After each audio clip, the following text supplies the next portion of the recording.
announcement came over the intercom. Lockdown.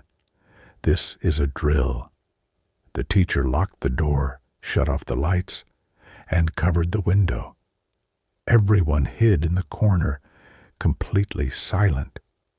At first, everything felt normal, until 3 slow knocks hit the door. Not loud, too calm. The teacher mouthed, "Don't move." Then a voice came from outside. "Open the door, it's me." It sounded exactly like the principal. Same voice, same tone.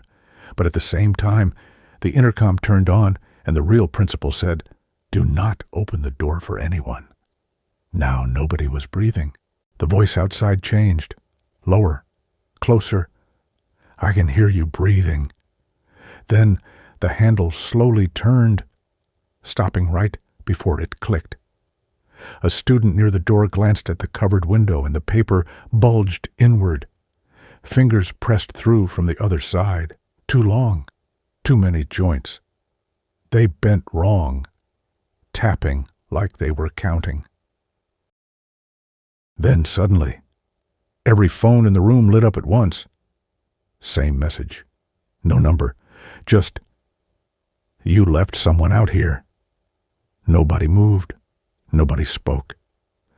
Then the intercom crackled again, except this time it was the teacher's voice coming from the speaker, repeating, "Don't open the door," while the real teacher stood silent.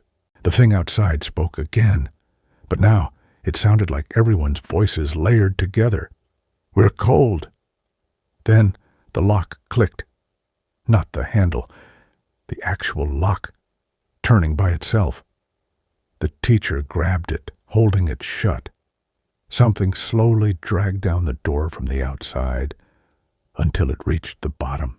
Then a whisper came from the gap under the door, right at the floor. "So many of you." The intercom suddenly cut in. "Drill is over." Lights turned on. Silence. The teacher opened the door. The hallway was empty. Cameras showed nothing outside, but inside the classroom footage, for 1 second, something thin was already under the door, because when they counted students,